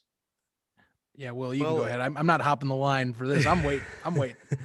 Well, as a fan, and this is you're gonna feel this in your heart too, probably, Zach. What I'm about to say, as a fan of a team that questions its ownership on how much they truly care and making a winning organization, a winning franchise, I am actually pretty intrigued and curious. And I'm not a Minnesota Timberwolves fan, but I am going to pay attention to this because of the fact that you have we have a lot of sports teams in the United States in any league that they're owned by wealthy families and wealthy businessmen and women. And some do a great job. Some actually really do care about the sport, really do care about the players and care about the fan base and want to see them and want to, obviously they're going to make their money if they have star players and they sell out every game and they have playoff games and stuff like that. But all in all, when that stuff happens, when success happens, people are happy. I'm sure people aren't happy with the Minnesota Timberwolves. I can't talk today with Minnesota, the Wolves. People aren't happy with them. Okay, it's just like me as a Bears fan. I'm not happy with the Bears and the McCaskey family, and year in and year out, the decision making and the lack of building a solid team. I mean, it's the same thing with Minnesota. When is enough enough? And I'm curious to see Rodriguez come in, and okay, I know he didn't play basketball, so I mean he doesn't have an edge with basketball senses probably, but as a former player, a guy that as a former athlete, I'll say that, and has been around and it, has somewhat of an idea of how to play professional sports. Maybe he's got an in to get with some connections to bring in some scouts, bring in some management, bring in a front office that's good at signing players and drafting players and scouting players. I mean, again, sometimes people forget it. We put all this pressure on the players for performing well, not performing well. Well, who's studying these guys? Who's crafting and building the right combinations of lineups and rosters and scouting players so they can make the right decision on who the draft won or who the draft with this pick? And especially in in the NBA, when you have 2 rounds, you don't have 7 rounds or 20 plus rounds like in the MLB. I mean, you have to really hit on your 1 or 2 picks in the draft unless you trade for more. So I am curious to see what happens. Alex Rodriguez, I know people have their opinions of him as a commentator and have their opinions of him as an athlete and the controversy and stuff. I get it. But in terms of, can this guy actually change the culture and try to bring in some kind of better front office and management of the actual team? Maybe with connections and stuff, like I said. So I'm curious to see how this works out. I don't think it's a bad move. Change sometimes has to happen. You got to go from one philosophy or perspective into another, a different line of a different way of thinking. So maybe Rodriguez and I believe somebody else purchased the team too. So this group of new people that are purchasing the team, I hope they do take it seriously, because I think Minneapolis deserves a lot of things right now. A lot of stuff going on with the world again popping up. Mark Lohr, by the way. Sorry to cut you off, but Mark Lohr, by the way, the person that's investing who's part of that investment group with A-Rod, he is the CEO of Walmart. Just a fun fact. Another guy with a lot of money. So bring that money in and go sign some. Hang on a some second. guys. And they play in the Target Center, right? Yes, Isn't that a little? Yes, they odd? do. Yes, they do. They maybe have to. What change, is going They on? may have to change it to the Walmart Center. Who knows? Walmart Super What is Center. going on? Super Center basketball A court. Walmart super. Oh my god. Oh boy. All right. The fight within the fight within the fight. Honestly. Well, but no, you know, seriously, I'm excited to Benson, see. In New Orleans, they own part of Smoothie King. That's why they have it. That's why they were able to get Smoothie King to Mhm. buy the rights to the New Orleans arena called Smoothie King Arena. The So Walmart. who knows? arena, It could be the Walmart Super Center. Would anyone like to take the that- McCaskey family and let them go run a different company or organization? Go somewhere else. Yeah. If, But I'll leave it at gets that. changed- if that gets changed to, if they actually change that name, I don't even know what I'll do, but I'll get back onto the topic at hand of, I mean, it's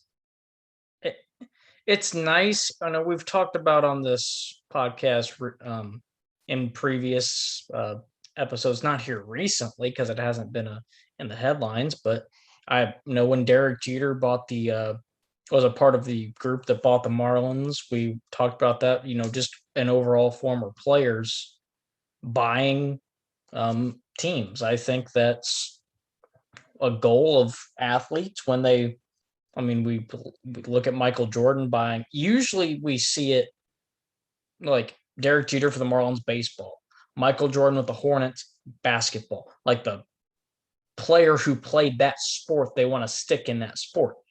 It's interesting with Alex Rodriguez, aka Aroyd, not A Rod. That if that shows you where my stance lies on Alex Rodriguez, but he's switching sports, which is interesting. It's going to be, I'm curious, kind of, I'll leave it at that. Kind of just as you will, his basketball knowledge, I guess, per se. He at least has an athlete type knowledge, which, I mean, you can't knock him for that. But I kind of want to, and Zach, I apologize. I'm about to take one of your points away. But this ticks me off and a little bit because we were talking about it before the show started. And Zach, I will give you the credit. You're the person who brought it up. It's Kevin Garnett. What a slap in the face. Why? So I'll let you, Zach, I'll let you go in on it. But this man was all set to buy the T-Wolves and they said no. And then they bring in a baseball player. That's it. Kind of, if I'm Kevin Garnett, I'm absolutely ticked and I want nothing to do with the organization. You know that I played KG played all of his career at Minnesota, correct? 12 I had think 12 of his seasons. He went to Boston. He Oh, won a duh, championship that's in where Boston. he went to. Oh my god, how did I and then he went to Brooklyn. Anyway, but of course He does not won. know what he He- says. and yeah, but edit that out. But no, but it's it'll be interesting. A-Rod switching from baseball to now basketball, and then also the topic of Kevin Garnett getting basically the backhand saying, sorry, but not sorry. Now, I know that's kind of where Zach was wanting to go, so I set you up there, Zach. I think he had a little bit of my Kobe White and Zion type of moment there, Cody. Yeah. It happens Power to of the best editing, of right? us, man. Happens to the best of us. We all have those moments. But Yes. But look, Cody set this up like it's kind of like T baseball. He's got the point right here. I'm gonna smack it out of the park. We had a conversation, I believe. If we didn't, definitely we talked about I think it. we did, How Kevin Garnett was set up and he had an ownership group in place that they had made proposals that were actively trying to buy the Timberwolves from Glenn Taylor. Here's the problem. Glenn Taylor and Kevin Garnett have not had a good relationship in the last few years, and it only got worse as time went on. And it just seems like and I agree with Cody, it's kind of a slap in the face where you have an athlete who has the funds and the means and probably has backing to where they could go and purchase a team. And though Taylor said that he wasn't approached with an offer. I highly doubt that was the case, considering this is the guy that also is not allowing Kevin Garnett to have his name retired or his jersey retired in the stadium that he helped make legitimate when Taylor bought the Timberwolves back in 1994. Talk about a guy that helped bring the franchise to its most prosperous time in the early to mid 2000s. And you're not letting the guy have his jersey hung up in, of course, the arena that he helped, bring to prominence. And I just find that amazing to me. Maybe there's some other financials that it's above me, but I find it hard to believe that Kevin Garnett, who is a wise businessman outside of basketball, mind you, doesn't have the funds to own the team that he helped bring back to prominence. And besides Kevin Garnett, the whole other issue of this with A-Rod is, okay, well, if A-Rod gets the team, he might move the team to Seattle because he has some connections out in Seattle. The NBA wants to go back to Seattle. There's a big push for Seattle. And Minnesota is one of the most losingest teams in the 2000s and has consistently been kind of in the basement in the 2010s, moving into now the 2020s. However, luckily Taylor did make the ownership group with Rodriguez sign an agreement that they have to stay in Minnesota, to be determined how long that has to be. But that's a piece of this that really intrigues me. It's like, okay, a lot of us, including myself, want the NBA to go back to Seattle. We want the Supersonics back. Okay. Seattle as a NBA base was solid, and they definitely deserve to be angry that they got screwed, that ownership bought them and then moved to Oklahoma City. So, in one term, it'd be kind of ironic that if the Supersonics somehow got a team back in the exact same way that they lost a team, it would be irony. But I really want the NBA to keep the Timberwolves in Minnesota as well, because I also hate to see a small market team lose out because money talks and, poor ownership and franchise decisions were what came to be.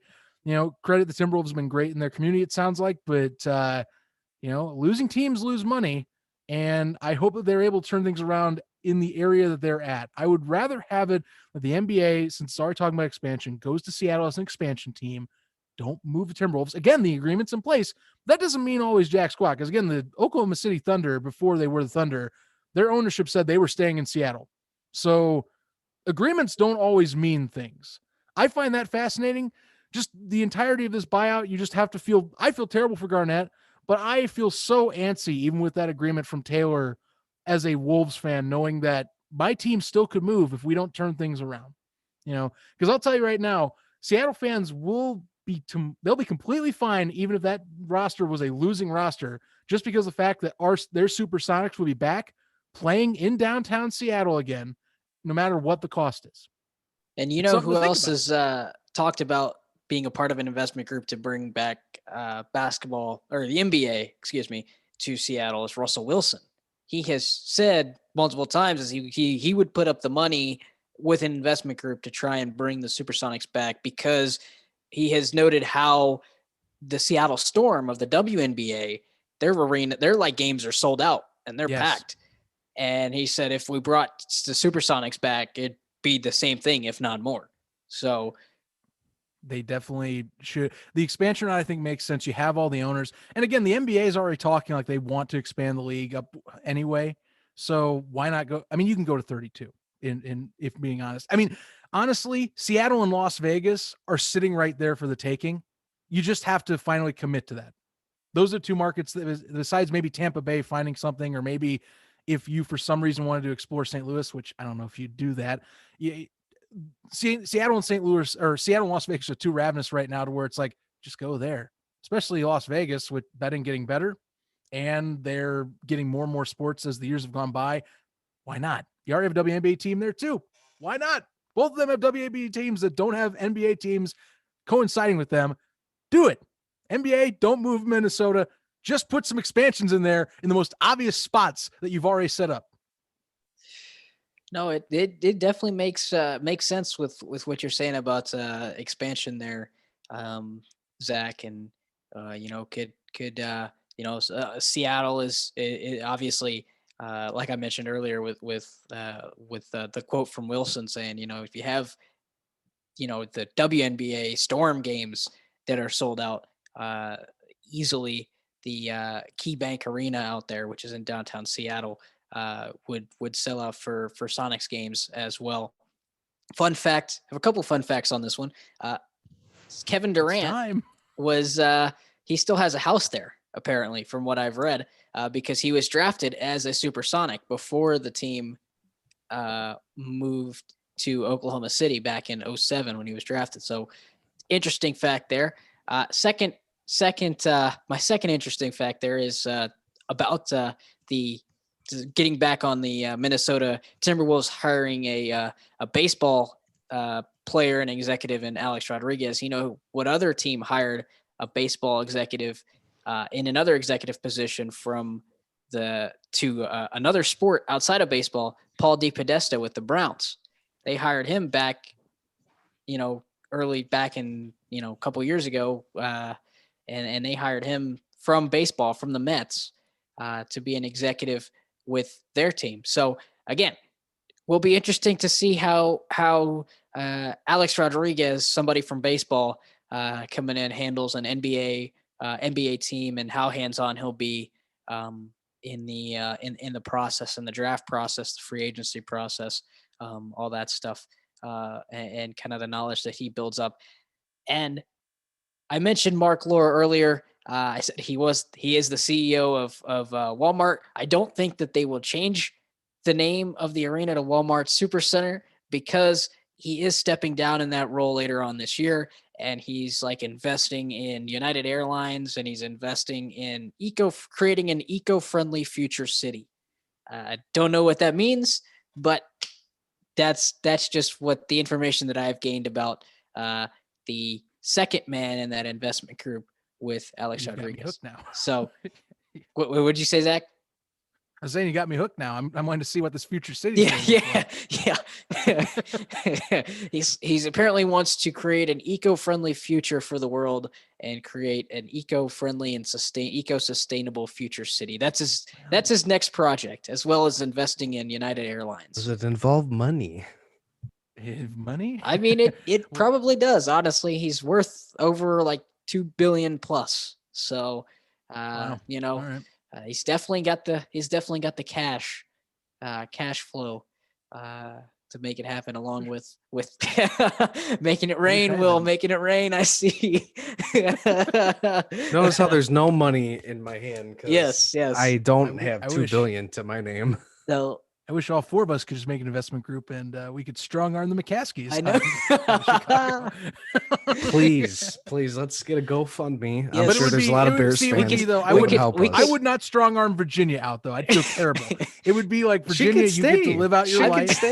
I mean, you get to live out your life. Or yeah, you can stay with us. That's cool. George, get the hell out of here. I'm sure I know a lot of, outside of you, Zach and Will, I know so many Bears fans. I'm sure if we started a GoFundMe, we'd be able to raise enough money and capital to purchase the team.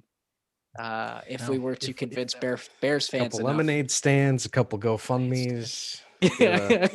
Let's set up right off Michigan Avenue. We'll have them all placed every block. Yeah. Yes, please. Will is all in 100%, huh?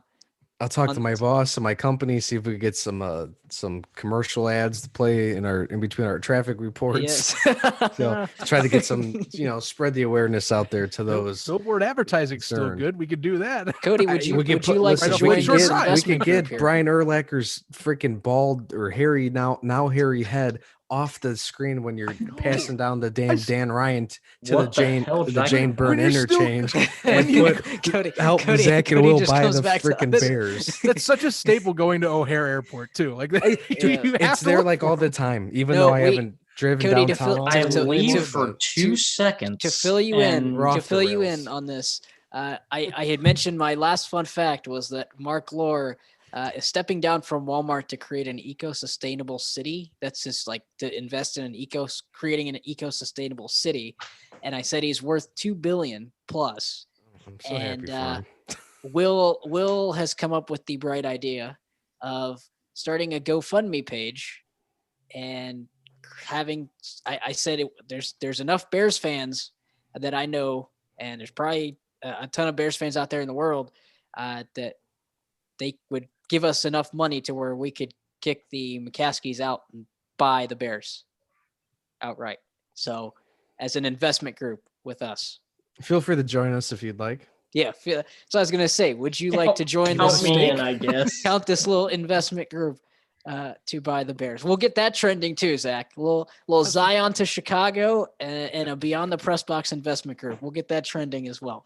I love it. I'm good. I'm good with it. Yeah. We should do that. Big things are coming.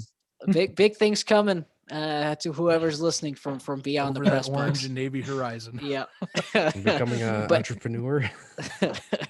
But getting back here to the NBA a little bit. I know we sidetracked there for a second, but getting back to the NBA and the rookie race you talked about, we've talked about throughout the segment. LaMelo Ball, the Charlotte Hornets, when talking about that Bleacher Report trade scenario, but he has been the name to go in the rookie of the year race along with Anthony Edwards, but he's now the second top 5 pick out of last year's draft to be out for the year, which we don't know if James Wiseman is truly out for the year, but they're saying he with his injury, he could potentially be out for the year.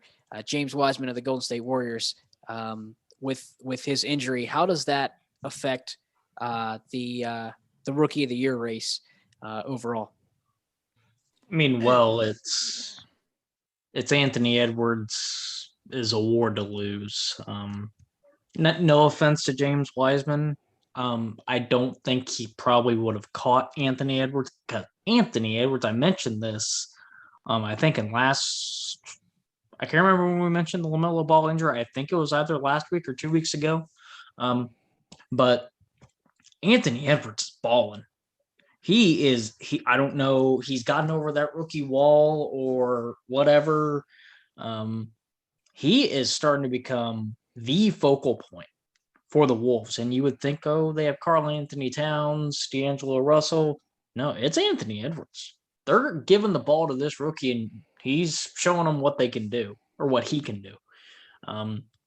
I think it's a foregone conclusion at this point that he's going to win the award.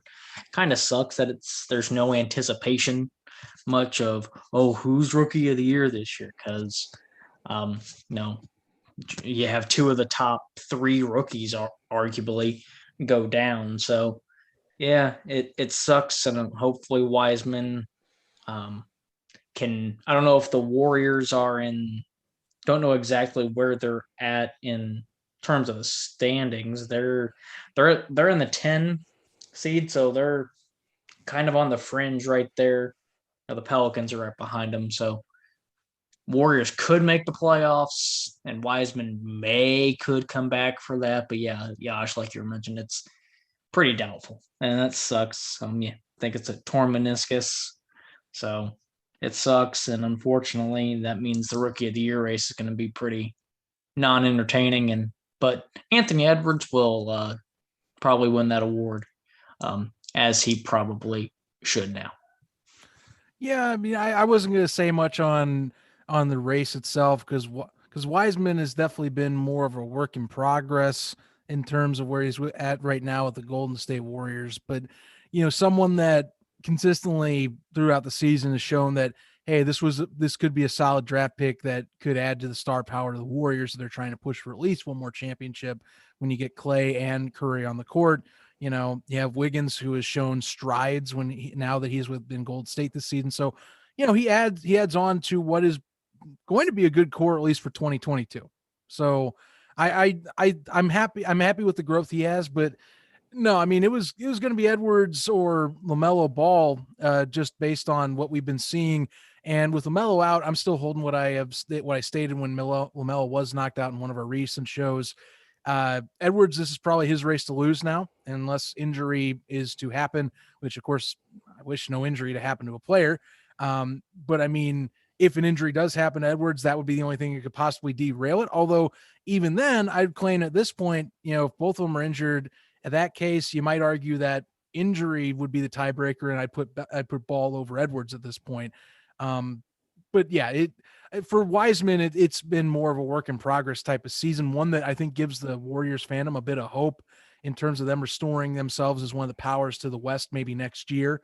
Again, Klay Thompson's going to be really that key piece coming back from 2 straight season-ending injuries, which Jesus, hats off to Thompson for having to fight through this consistently, but yeah, I mean, it's Edwards' race to lose at this point in the year, and he is looking like a legitimate star, as we were talking with the ownership. If you're A-Rod, if there's any reason to be extremely happy that you're owning or being part owner of the Wolves, it's just the fact that you have one of the youngest up-and-coming big-name stars in the NBA on your roster that's not LaMelo Ball.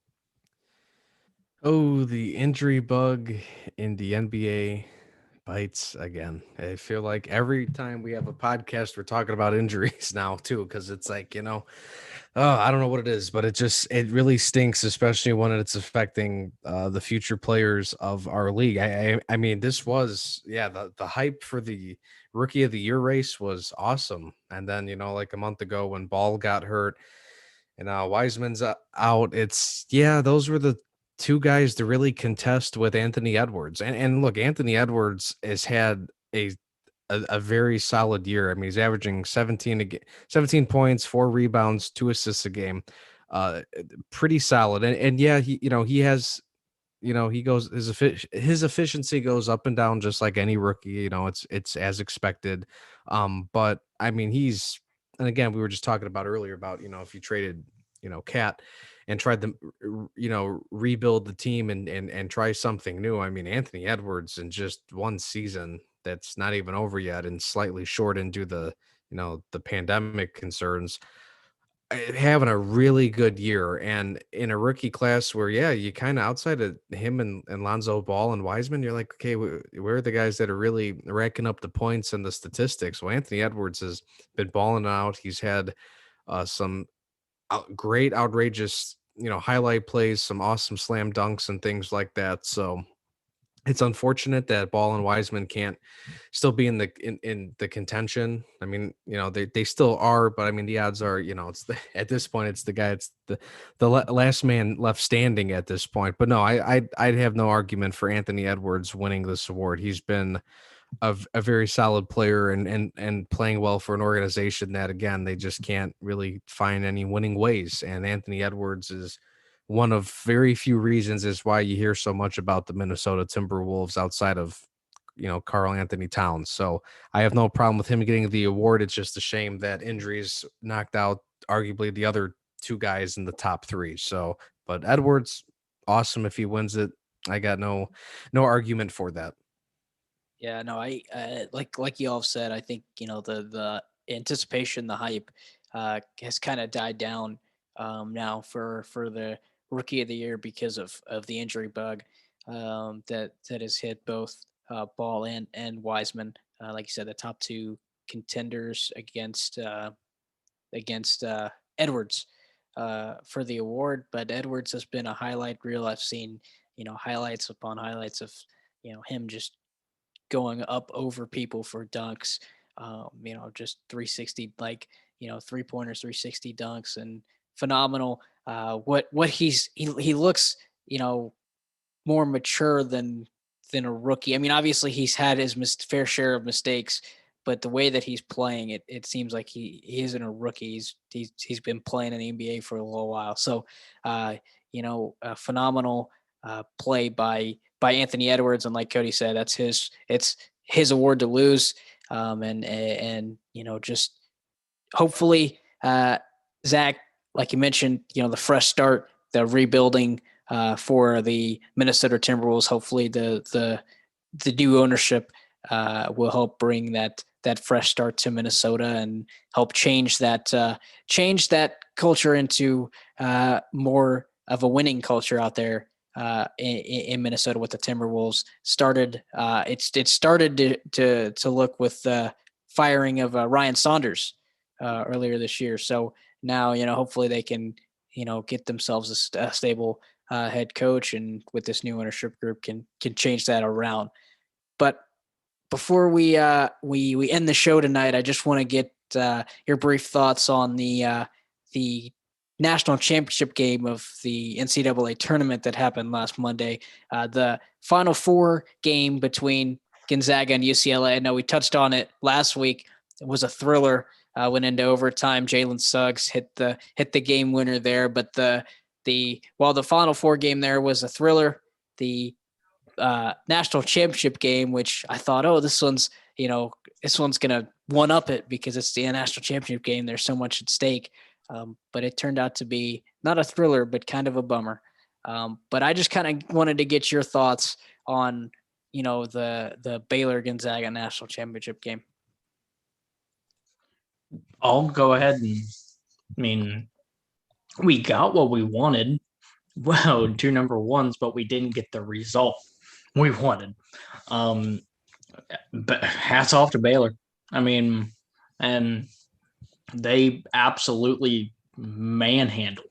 They didn't just beat Gonzaga. They absolutely manhandled them, 86-70. And of course, Gonzaga's perfect season was no longer. People here in the great state of Indiana, they had to find some way to make it about IU. Like, oh, IU's the last team to remain undefeated. And I was just like, oh, God, shut up. Everything has to be about you, doesn't it? But it's kind of what people were like here in Indiana. But Baylor, Gonzaga was the favorite, but Baylor, they proved why. And that Baylor was battle tested all year. And I think that helped, come tournament time. They never really had, I don't think, much of a close game. They dominated their way through the tournament, and they capped it off with the national championship, their first in school history. So hats off to Bryce Drew. Hats off to Baylor. National champions, and I'm just glad we had a tournament, just glad we were able to crown a champion, because I certainly missed, March Madness. But the hats off to also the state of Indiana and Indianapolis for putting on a fantastic tournament.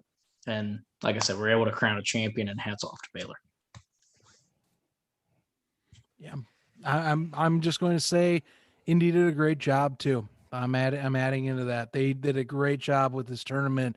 I know businesses around the city I'm in, they loved it. I know people loved having basketball in the basketball state that Indiana is, and considering how our basketball is of late with our schools has not been so hot. It was nice to see the tournament come here, and we can maybe aspire to something more. Now, hey, Archie Miller's gone. Maybe IU's going to be maybe IU get something, at least down the line. At least we'll be back in the tournament hopefully sooner rather than later, even though we did lose some recruits from that. Anyway, though, talking about the game itself, funny because last show, I talked about, hey, I missed this amazing Gonzaga UCLA game for Dungeons and Dragons. This time I watched the championship going, all right, I'm here. We're not going to screw this up. We're going to watch this. This is going to be a great 1-versus-1 matchup. And this would have been a great time to be playing Dungeons and Dragons. You're absolutely right. I forgot about the Dungeons and Dragons. Yes. If only I was playing on Mondays. No, I sat down and watched, and just the entire thing that came off with Gonzaga being off of it. It's just like, it's kind of hard to reestablish yourself after coming off such a high as winning an overtime buzzer beater. It's really hard to get a team in any sense refocused now. And that's something you'll notice in some of the recaps or some of the news pressers for Gonzaga is that, whether it's Kispert, whether it's Suggs, it just seems like they weren't clicking completely all night, and that Baylor just had their number. And, you wonder if maybe there was a little bit of kind of, I would say, hangover from the Saturday matchup that was that Final Four contest. Maybe that's it. But honestly, in terms of more of a realistic perspective, even if I were to count that amazing Final Four and what it took to win against UCLA, Baylor has been looking like it was, like, as we were mentioning about the tournament, if it wasn't for Gonzaga how dominant they were looking, Baylor on the opposite side of the bracket was just as much thrashing their opponents for the most part. And the championship just ended what had been a dominant run for the Bears. Bryce Drew's squad came to play the entire tournament, and they showed out again. And, throughout it was only in the first half, within the first 5 minutes, you saw at least Gonzaga somewhat keep up. But beyond that point, double-digit lead most of the contest. You had Drew's squad in and locked in, ready to win this entire time. Hats off to Jared Butler, Davion Mitchell and company for holding down the fort. It is Davion Mitchell, by the way, because I got confused when I watched their first round matchup and I saw D Mitchell with the number 45. And I was like, wait a minute. I know. I would look. It would be kind of confusing though. I see D Mitchell on the box score here that I'm referencing. And I was like, hang on, let's not say It's not Donovan. Let's not say just saying, And hey, I'm not a one to be perfect with names as we talk about Kofi Coburn. I never said it on the show, but you know what I did say at one point off the show. I'm just saying it's a common misconception, I imagine, for some people if you don't know his name's pronunciation. But look, hats off to Baylor, hats off to Bryce Drew, the Drew family being a successful college basketball family that they are anyway, and it's great. It was great to have a full season again, and in the basketball state of Indiana, which they did a great job with. And honestly, hey, maybe that's the trend we should be going to is take a state, put a bunch of arenas together and do it like that rather than maybe spreading across the country. Now, some would argue that maybe that's not the case, but honestly, I like the atmosphere of having the whole state being as one participant and trying to show up, because I think you might have some interesting arena choices that aren't always in March Madness's plethora when it comes to the earlier rounds. Yeah, I was disappointed in the game, as you could probably tell for me, just with the sad face and sighing and letting you guys go first, because I was like, I was really hoping for just a battle of the juggernauts, because both of these teams were juggernauts this year, and Gonzaga that just come out the way they did, they just came out flat automatically. I always hate when games, it's one thing to lose by double digits, but the fact that Baylor was in the driver's seat, cruising, mind you, not racing. They were just cruising down a highway per se since tip off. I mean, they just, the rebounding, I was just freaking amazed by Baylor. And I forgot who was, I think was it Vitale, I think, who he ended with 11 rebounds. I think he probably had 5 or 6 rebounds on the first 5 minutes of that game because he kept grabbing boards like crazy in the paint. And again, when you do the little things right and you dominate in the little aspects of the game, it all kind of adds up. And that's why I think Baylor was so successful and just dominated this game from start to finish. So I was disappointed that that's how it went. But overall, the tournament was amazing. Baylor definitely deserved to win this. They've been a strong school. They've had some other good seasons in the past too. So for this school to finally get that championship, very happy for them. Well deserved. Hopefully the Bulldogs could get one of these years, because that's another team that every year they have a solid team, and they, March Madness, it's tough to win. But shout out to Baylor. I did win one of our tournament bracket. Quick brag, I won because I picked Baylor to win. So I should be happy. You'd think. Now I'm happy after being sad for the last 2 minutes of giving my points. So anyways, March Madness was great as usual. Congrats to Baylor. I just wish the game was a little bit better. Entertaining, at least. And I picked Illinois. Oh, Illinois, the Illini. But Illinois for Loyola too. It's weird. But no, I mean, great Indianapolis with all the logistical hurdles of this year. Indianapolis, great host for this tournament. Hopefully next year is just kind of our plug from Beyond the Press Box to go get vaccinated, because hopefully next year we'll have fans, and it will be we'll have more fans. Actually, they had I think 25% capacity or something. This year we'll have hopefully the seats full, a full house for every game. We'll have games, and we'll have a ton of fans there. But with that being said, we want to thank you for listening in to Beyond the Press Box. To stay up to date for content, to even join our debate, like and follow us on Facebook, Twitter, and Instagram. Just search Beyond the Press Box and look for our cool red logo. We are at Beyond the Press 2 on Facebook and Twitter, and we just Beyond the Press Box on Twitter and Instagram at Beyond the Press 2, and then Facebook is just Beyond the Press Box, and then to listen to more great episodes, be sure to subscribe to our podcast on Anchor, Spotify, Google Podcast, and Apple Podcast. We're also a proud member of the Unhinged Sports Network, so make sure to go to unhingedsn.com to listen to our podcast and many other great podcasts as well. Thank you so much for listening tonight, and have a great rest of your week.